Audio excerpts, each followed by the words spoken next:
कि हे राजन, अपनी बीच की पुत्री का विवाह तुम कर्दम ऋषि के साथ कर दो। स्वयंभू मनु अपनी पत्नी सुतरूपा और पुत्री देवहूति को लेकर एक मंदिर में आते हैं और कर्दम जी के साथ में अपनी पुत्री का विवाह कर देते हैं। कर्दम जी अपनी पत्नी देवहूति को लेकर अपने कुटिया पर पहुंचे। कुटिया पर जाकर के देखा, छोटी सी कुटिया में कम से कम 50 घोंसले पक्षियों के लटके हुए।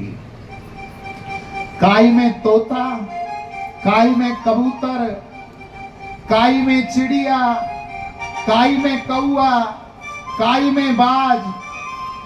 बोले महाराज ये क्या है?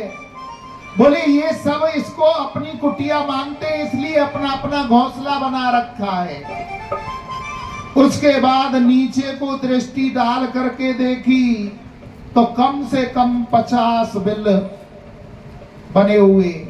काई में मेंढक, काई में चूहा, काई में बिच्छू, काई में सर्प, काई में बिल। बोले महाराज ये क्या है? कि ये सब भी इसको अपना मानते हैं। बोले महाराज फिर आप कहाँ रहते हो? तो एक कोने में दिखाया 1.5 बाई 1.5 का एक आसन पड़ा हुआ था। बोले देवी हमें तो भजन करना, इस आसन पर बैठ जाते हैं और भगवान का भजन कर लेते हैं, गर्मी लगती है तो बाहर लेट जाते हैं। आज देवहूति कर्दम जैसे संत को पति के रूप में पाकर के धन्य हो गई और उसे बड़ा भारी अचंभा तो तब हुआ जब उसने जंगला से बाहर झांक करके देखा, एक झरने के नीचे शेर, गाय, बकरी, हिरनी, 4 जीव जो एक दूसरे के प्राणों के हिंसक लेने वाले थे, वो चारों जीव एक साथ जल पी रहे। उन प्राणियों ने हंसक तत्व को त्याग दिया था। किसके कारण? कर्दम की तपस्या के कारण। कोई किसी से बैर नहीं करता था। कर्दम जी कहने लगे कि हे देवहूति, जैसे तुम्हें ये कुटिया संभालनी है संभाल लो, हम 2-4 माला भगवान के भजन की कर लेते हैं। और कह करके भजन करने के लिए बैठे तो उनकी तो ऐसी समाधि लगी, ऐसी समाधि लगी, 40 वर्ष की अखंड समाधि लग गई। अब देवहूति ने देखा कि मेरे पति तो समाधि में चले गए, मैं क्या करूं? मैं क्या अपने पिता के घर लौट करके जाऊं? परंतु पिता का घर कब तक पुत्री का घर रहता है? जब तक उसकी शादी नहीं होती। शादी के बाद में पति का घर ही उसका घर हो जाता है। सोचने लगी जो होगा सो देखा जाएगा, मैं अपने पति के पास ही रहूंगी और इनकी सेवा करती रहूंगी। वहीं रह गई, अपने पति की सेवा कर रही है। किस प्रकार के उनके शरीर पर किसी मक्खी आदि मच्छर को नहीं बैठने देती। भूख लगती है, जंगल में जाती है, वहां से फल फूल आदि को तोड़ लाती है, उन्हीं का भोग लगाती है ठाकुर जी का और उन्हें पाकर के जी लेती है। फल आदि नहीं मिलते तो केवल जल का आहार लेकर के अपने जीवन को व्यतीत कर रही है। आप समझ सकते हो, जो आज युवती है, जवान है, 40 वर्ष बाद उसकी अवस्था क्या होगी, क्या दशा होगी। जो आज युवती है वह 40 वर्ष बाद बूढ़ी मैया के रूप में परिवर्तित हो जाएगी। वही माता देवहूति के साथ में हुआ। जो उनके केस थे जटाओं में बदल गए और युवती की जगह बूढ़ी मैया बन गई। 40 वर्ष बाद जब करदम जी की तपस्या खुली और उन्होंने अपने सामने एक बूढ़ी औरत को बैठे हुए देखा तो उससे पूछा, देवी आप कौन हो? देवहूति हाथ जोड़ करके कहने लगी कि हे स्वामी, अगर आपको ज्ञात हो, आज से 40 वर्ष पूर्व स्वयंभू नाम के राजा आपके पास अपनी पत्नी और अपनी पुत्री को लेकर के आए थे और अपनी पुत्री देवहूति का विवाह आपके साथ में किया था। मैं आपकी पत्नी देवहूति हूं। देवहूति के ऐसे वचन सुनकर के करदम जी कहने लगे कि देवी, तुम अपने पिता के घर क्यों नहीं गई? 40 वर्ष से यहां क्यों रही? बोले महाराज, पिता का घर पुत्री का घर कब तक रहता है? जब तक उसकी शादी नहीं होती। शादी होने के बाद में पति का घर ही उसका घर हो जाता है। इसलिए मैं अपने घर पर रही, अपने पति के घर पर रही, पिता के घर नहीं गई। आज देवहूति की ऐसी वाणी सुनकर के करदम जी प्रसन्न हो गए और अपनी तपस्या के बल के ऊपर बहुत सुंदर सरोवर बनाया और उस सरोवर के अंदर 9 मंजिला महल प्रकट कर दिया। जो राजा स्वयंभू मनु के यहाँ वैभव नहीं था, वो सब वैभव उस 9 मंजिला महल में प्रकट कर दिया। सैकड़ों दास दासियां प्रकट कर दिए और अपनी पत्नी का, देवहूति का हाथ पकड़ करके और तालाब के अंदर, कुंड के अंदर, सरोवर के अंदर प्रवेश किया। और जाकर के जैसे ही दोनों ने डुबकी लगाई, करदम जी बन गए 20 वर्ष के और देवहूति बन गई 16 वर्ष की। अपनी पत्नी को लेकर अपने महलों में प्रवेश कर लिया और गृहस्थ जीवन का सुख भोगने लगे। मन में भाव तो यह था कि मेरे यहां पर भगवान आएंगे और भगवान स्वयं पुत्र बन के आएंगे, मैं संन्यास ले लूंगा। पुत्र तो होना दूर की बात, पुत्री होना प्रारंभ हो गया। पहली पुत्री का जन्म हुआ जिसका नाम कला था, जो आगे चल के मारीच ऋषि की पत्नी हुई। दूसरी पुत्री का नाम अनुसुईया। कौन नहीं जानता सती अनुसुईया को। उनका विवाह अत्रि मुनि के साथ हुआ। एक बार उनके राज्य में सूखा पड़ गई, 12 वर्ष हो गए। अत्रि मुनि जी जल वर्षा करने के लिए तपस्या पर बैठ गए। 12 वर्ष से जब जल नहीं पड़ा, कंठ सूखने लगा। अत्रि मुनि ने अपनी बेटा अनुसुईया से कहा कि हमें प्यास लगी हुई है,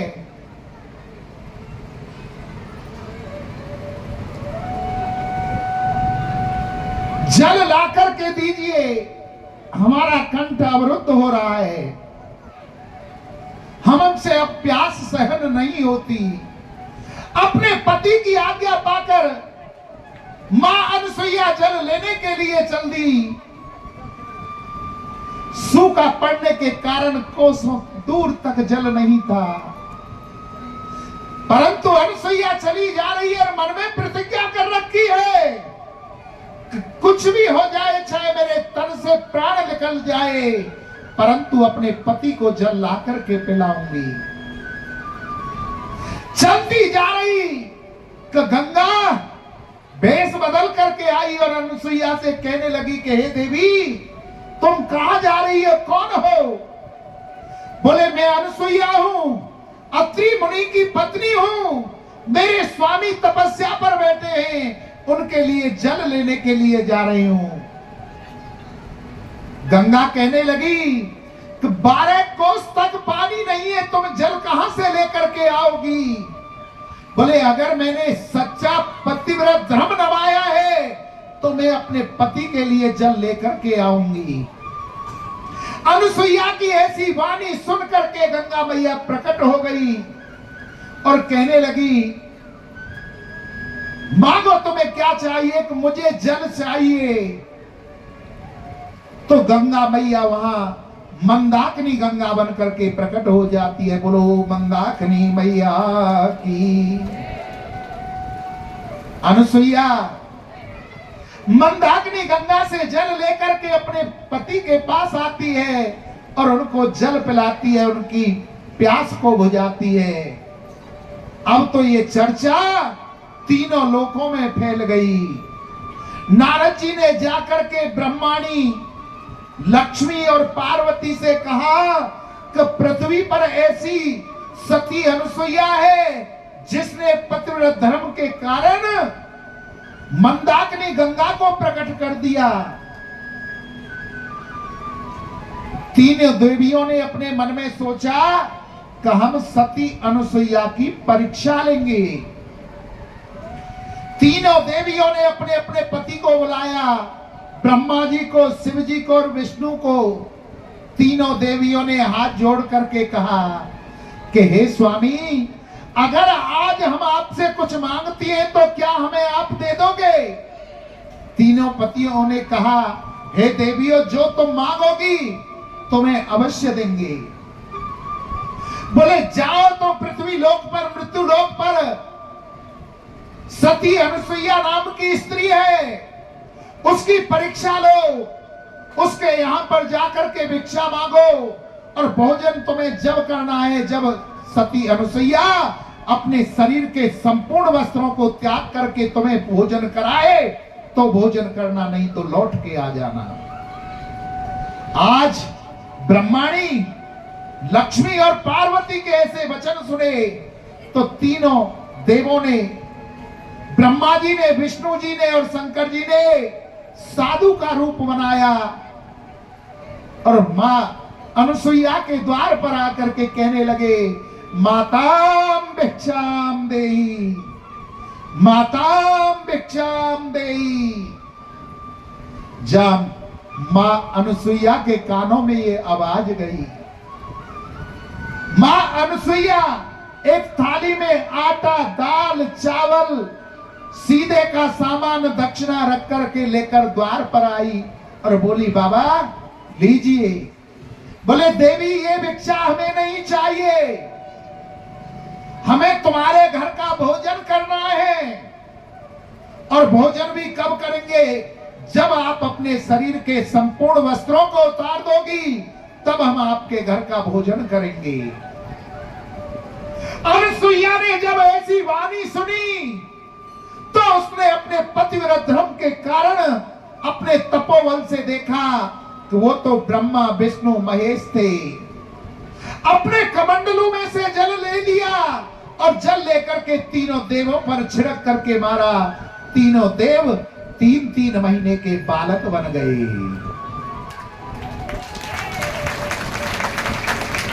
मां अनुसुईया ने तीनों बालकों को अपनी गोदी में उठाया और अपने बिस्तर पर ले गई और अपने वस्त्र उतार कर अपना स्तनपान तीनों बच्चों को कराया है। आज ब्रह्मा, विष्णु, महेश को।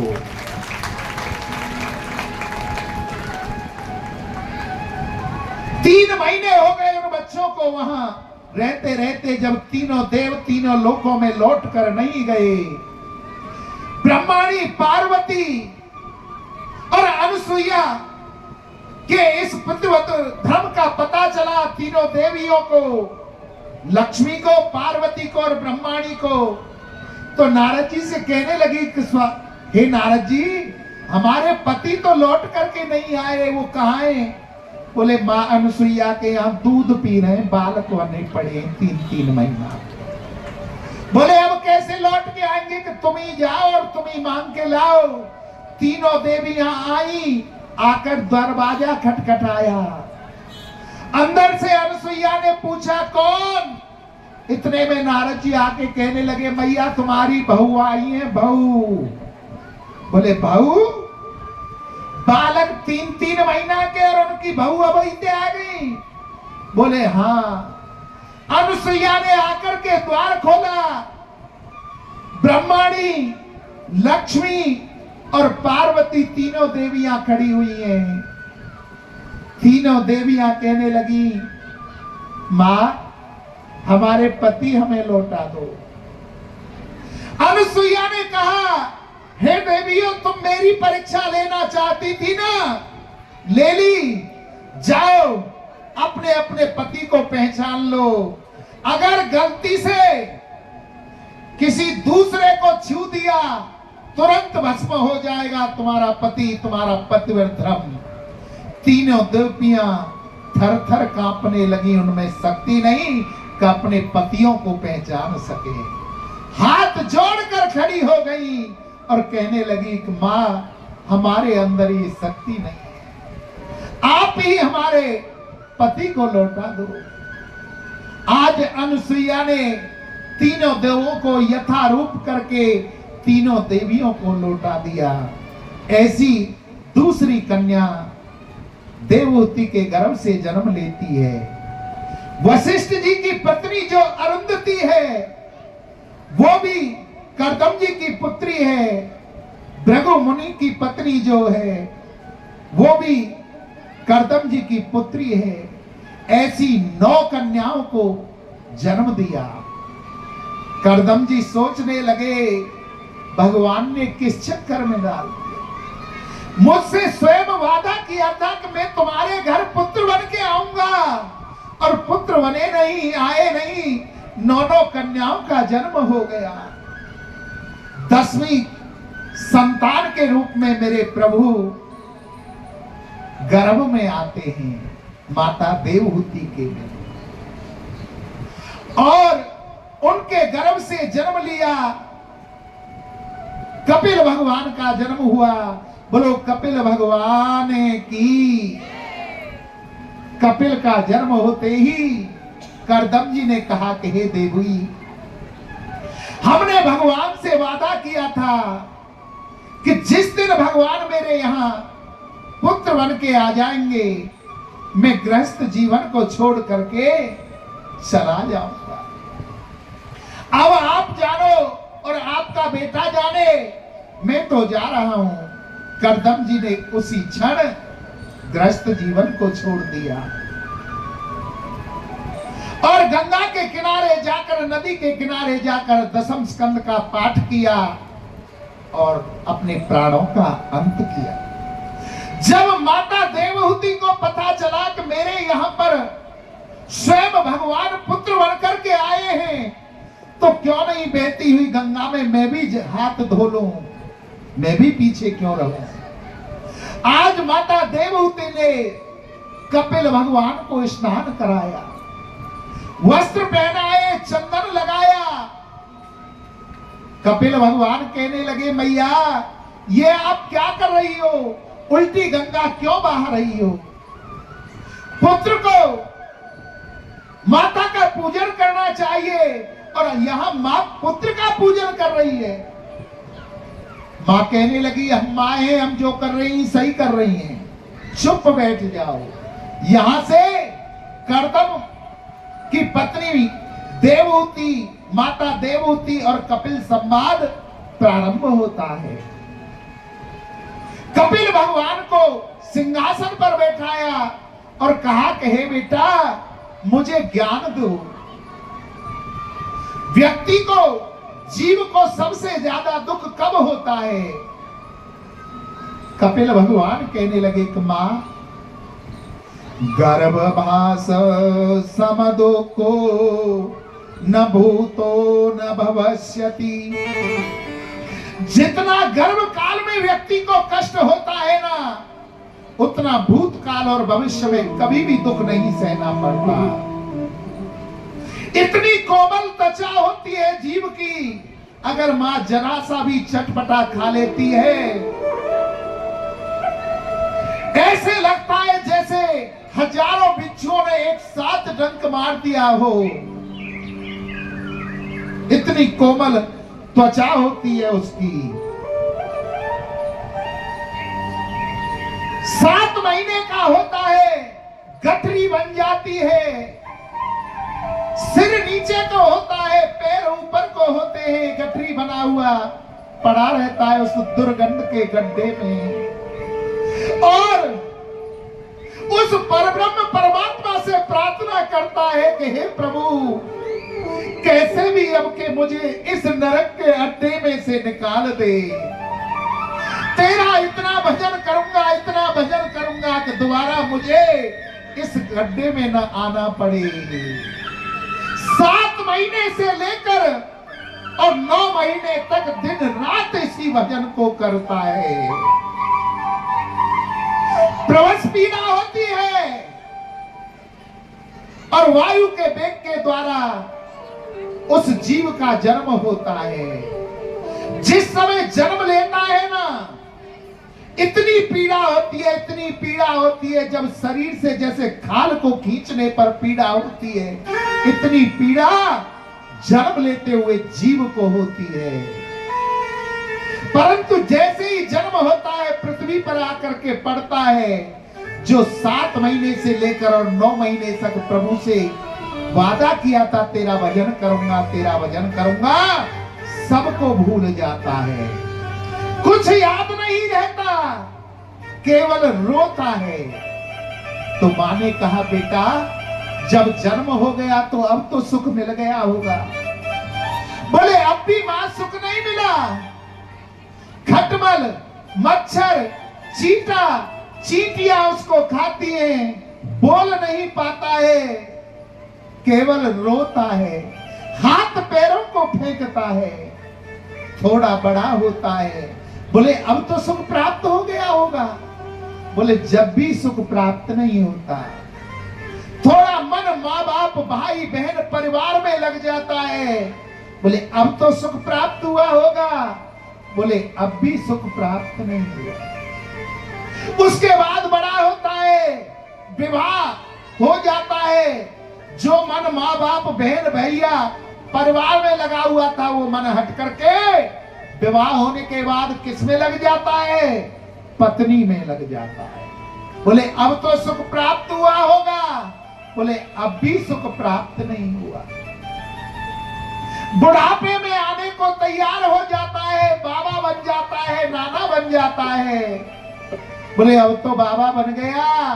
पोता आकर के कहता है, बाबा अब तो बाबा बन जा, अब तो भजन कर ले। परंतु इतने में ही बेटी का बेटा आ जाता है, वो कहता है, नाना नाना बाबा नहीं बनना। उसको जीवन पर्यंत सुख प्राप्त नहीं होता। दीन कहे धनवान सुखी, धनवान कहे सुख राजा को भारी।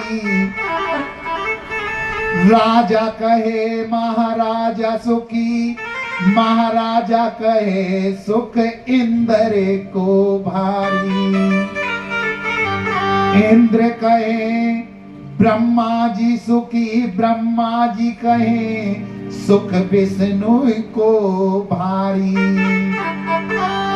तुलसीदास विचार कहे हरि भजन बिना सब जीव दुखारी।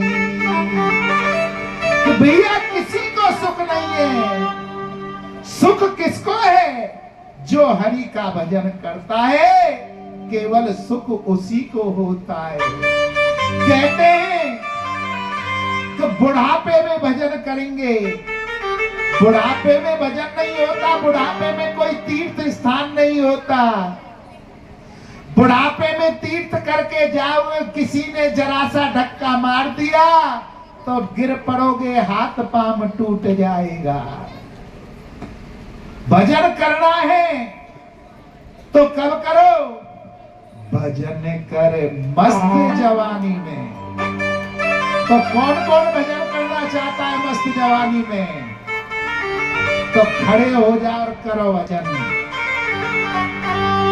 भजन कर मस्त जवानी में, बुढ़ापा किसने देखा है।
कसो मार दियो, बीच नहीं छोड़ दिए।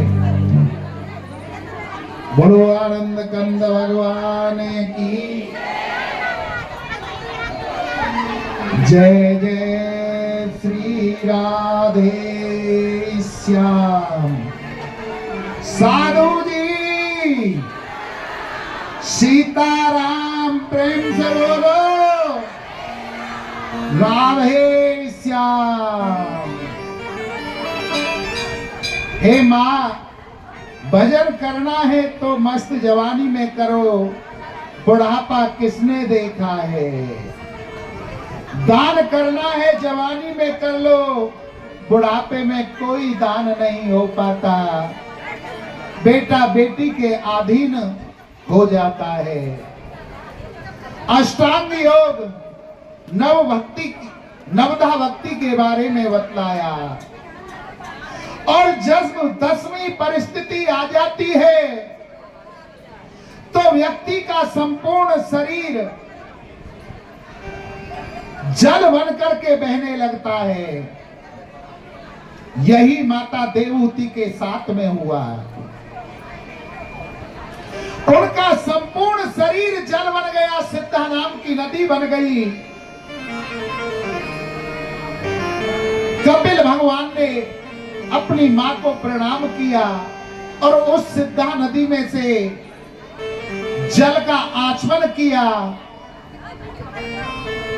और सीधे गंगा सागर को चले गए, जहां आज भी मकर संक्रांति के उपलक्ष्य में मेला लगता है और कपिल भगवान के मंदिर के दर्शन किए जाते हैं। माता देवहूति का वंश इससे आगे नहीं चला। माता देवहूति 3 बहनें थी, आकुति, देवहूति और प्रसूति। आकुति का विवाह रुचि प्रजापति के साथ में हुआ, जिनके यहां यज्ञदेव भगवान का प्रादुर्भाव हुआ, और प्रसूति का विवाह दक्ष प्रजापति के साथ में हुआ, जिनकी पत्नी का नाम सती था।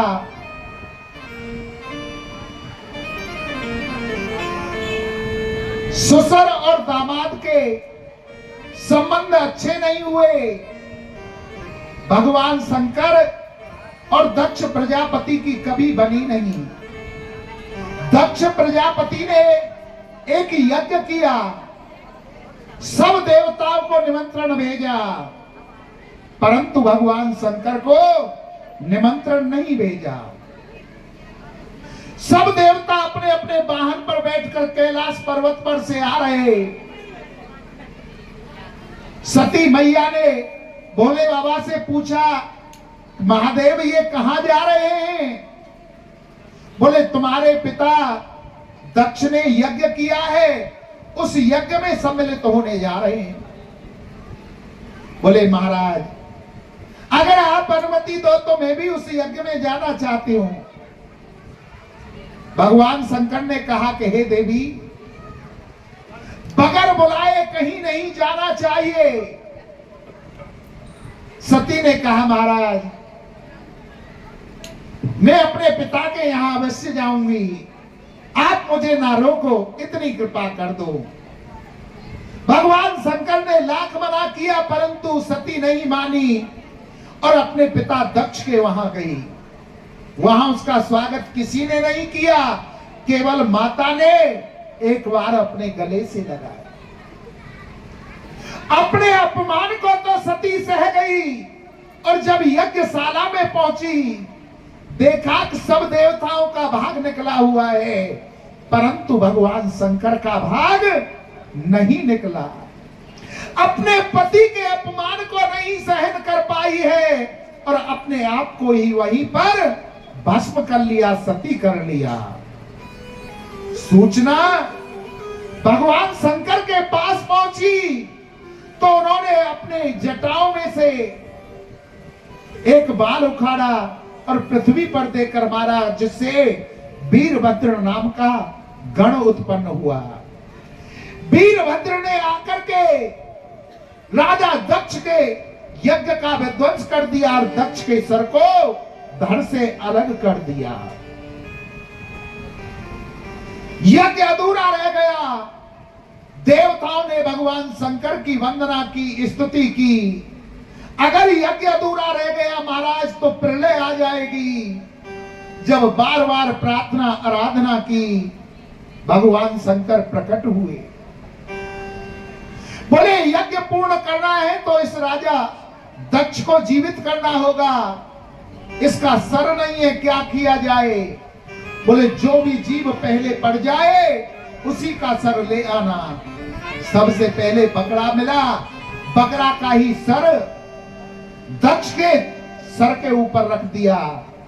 तभी से जो ये बम बम बम बोला जाता है, तभी से बोला जाता है। और आपने देखा होगा ब्राह्मण देवता जब आपके यहां पर हवन कराते हैं तो गोले की जो आहुति दी जाती है, ऊपर से जो गोला काटा जाता है, वो इसी का प्रतीक है। उस यज्ञ को पूर्ण करने के लिए गोले की आहुति दी जाती है। यज्ञ को पूर्ण कराया और पूर्ण करा करके भगवान बोले सती के शरीर को अपने कंधे पर डाल करके और वहां से चल दिए। देवता भगवान विष्णु सोचने लगे कि जब तक भगवान शंकर के पास में सती का ये शरीर रहेगा तब तक ये इसको भूलेंगे नहीं। भगवान विष्णु ने अदृश्य रूप में अपने सुदर्शन चक्र को चला दिया और जहां जहां सती का अंग कट कट के गिरा वहां वहां एक एक शक्ति पीठ बन गया। जैसे नैना देवी, ज्वाला जी, वृंदावन के अंदर कात्यायनी, ऐसे 52 पीठ, 52 जगह उनके अंग गिरे हैं कट कट के। 52 पीठ बन गई मैया के। जाकर भोले बाबा तपस्या पर बैठ गए और सती का अगला जन्म हिमालय के यहां मैना की पुत्री के रूप में लिया। नारद जी ने आकर के बतलाया तुम्हारे पति शिव हैं। पार्वती ने शिव जी की तपस्या की बहुत ज्यादा। भगवान शंकर को प्रसन्न कर लिया, विवाह करने के लिए तैयार हो गए भगवान शंकर। सब देवताओं को निमंत्रण भेज दिया। अब तो भगवान शंकर के विवाह में चलने के लिए सब देवता तैयार हो रहे हैं। यमराज जिनको करिया भैंसा कारो के सेट भैंसा रगड़ रगड़ के न मारो है, भूरो निकले आवे बारात में चलनो। इंद्र ऐरावत हाथी मीन मीन के नभारो है, बारात में चलनो है। सब देवता तैयारी कर रहे हैं और जाको ब्याह है वो कैलाश पर्वत पे नंगो धड़ंगो आराम से तपस्या में बैठो है। नंदी ने आके कही महाराज ब्याह में चल लो, तैयार रह जाओ, शादी है तुम्हारी। बोले चलो तो परेशानी का है। भोले बाबा खड़े हो गए, बोले ऐसे ना जाए, ब्याह में जामे तो ब्यूटी पार्लर पे जाके पाउडर क्रीम जन काका लगवा के हमें फेसियल। बोले नंदी क्यों बाब रोए या कैलाश पे कहां पाउडर क्रीम धरे। बोले महाराज चिंता मत करो, नंदी भागो शमशान में गयो और वहां ते इतनी सारी समय उठा ला और अच्छी जगते पोत दई, भूरो भक्क बना दियो भसम पोत के। बोले ठीक है अब तो लग गो पाउडर, चले बारात को। बोले ऐसे ना जाओ, बारात में जामे तो सेहरा लगाना पड़ेगा। गानो चले ना दूल्हे का सेहरा सुहाना लगता है, सेहरा लगाना पड़ेगा, सेहरा लगाओ। बोले महाराज यहाँ सेहरा कहाँ से आए हो कैलाश पर्वत पे। बोले चिंता मत करो वो पे इंतजाम है। फिर नंदी भागो गयो और एक हाथ को लंबो सांप और करीब 10-12 सांप बिलियांद भर के पकड़ के ले आयो। एक हाथ मारो तो माथे पे बांध दियो और जो बिलियांद भर के सांप है वो लटका दिए सहरा की तरह, सहरा सुहाना लगता है। बोले अब तो चले बारात को। बोले महाराज कोट पैंट पहन के चलो। बोले यहाँ कोट पैंट कहां से आए? तो महाराज कोई तो लत्ता पहन लियो, नंगे धड़ंगे थोड़ो चलोगे। बोले और तो कछु है ना हमारे पास, कोई मृग की छाला है या पेट के हम भगवान को भजन करें। बोले ये बांध लो। अब वो बांधे तो वो रुके ना, पट्ट देसी ना नीचे गिर पड़े। बोले बेल्ट लेके आओ, बेल्ट ते रुकेगी। बोले महाराज यहाँ बेल्ट कहां से आई? बोले चिंता मत करो, इंतजाम है।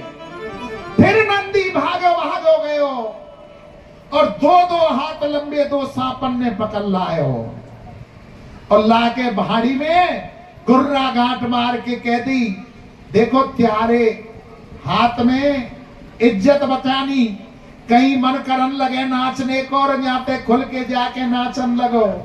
बोले महाराज चिंता मत करो।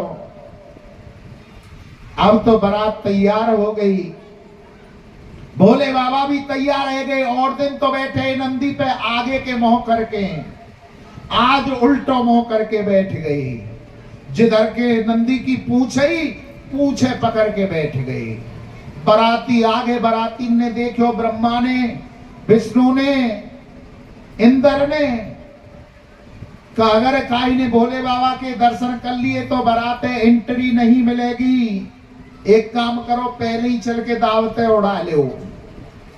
सबसे पहले ब्रह्मा जी गए। बोले 4 बहु को दुलाए हो? बोले हम दुला के बाबा आए, बाबा हम दुला नहीं है। बोले जाओ तो रसगुल्ला उड़ाओ। ब्रह्मा जी एंट्री मिल गई, विष्णु जी एंट्री मिल गई, सारे एक एक करके देवता सबरे भीतर घुस गए। नंदी ने कहा बोले बाबा बराती तो ये कहू ना है के तो तुमो के मैं हूं और तीसरो कोई भी ना है। बोले कहां गए 33 करोड़ देवता बुलाए? बोले सबरे दावत उड़ा रहे, रसगुल्ला उड़ा रहे, रातों उड़ा रहे। बोले अच्छा, कैसे तो बारात में अच्छो ना लगे तो भैया फिर क्या करो जाए? बोले चिंता मत करो। भोले ने कही हे डांकनी सांकनी भूत पिशाच सब आ जाओ मेरी बारात में चलने के लिए। इतनी कहने की दे रही, अब तो शमशान घाटन में थे भूत पिशाच डांकनी सांकनी बेताल सब आ गए। भारत तो छोड़ो विदेशन तक के भूत आ गए। वेस्ट इंडीज के करिया कारे कारे भूत केवल दांत ही दांत दिखे। चाइना के भूत आ गए, चांचू जिनकी आंख बंद रहे और चांचू ऐसी बोलते रहे। अमेरिका के इंग्लैंड के भूत आए टाई लगा के। भारत को एक भूत टाई ते लटक गो। अमेरिका वालों कहने लगे हो मेरी छोड़ मरे भले भी मारे गो का। बोले हु इज दिस? ये क्या है? बोले दिस इज माई टाई। बोले तुम्हारे भारत में ना लगा मैं ऐसी टाई? बोले हमारे घर गले में कोई ना लगा हुआ, हमारे यहाँ तो साधु संत महात्मा धोती बैठते और वह धोती में पीछे लगा मैं अपने टाई। बारात चढ़ने लगी, भूत पिशाच डांकनी सांकनी भैया चढ़ा दे भोले बाबा ही बनाते। सामने ही बैठे हो डर लगे रहो भोले बाबा ते बारात चढ़वा दे।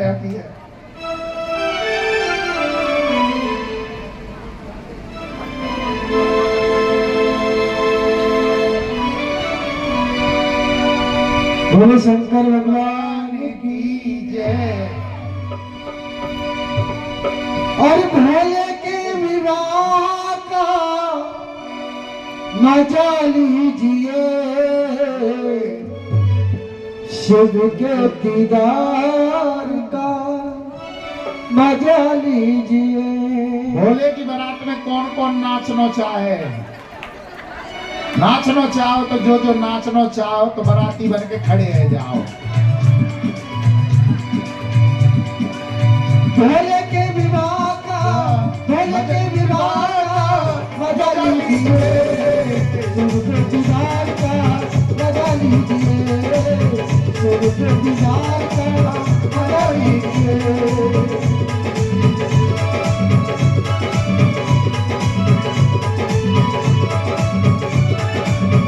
भोले के विवाह का भोले के विवाह का मजा लीजिए सुर के दीदार का मजा लीजिए सुर के दीदार का मजा लीजिए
बोलो आनंद कंद भगवान की बोले भोले बाबा की जय जय श्री राधे श्याम। जब भोले बाबा या भजने काले लगे काले कमली वाला मेरा यार है, बारात चढ़ रही और जैसी नागिन को लहरा बजो, गजब तो तब भयो। जो भोले बाबा के पहाड़ी में दो सर्प बंध रहे ना, उनको भी मन करने लगे और नाचने को। और इतने ही बारात पहुंच गई बारोटी के लैया द्वार पे।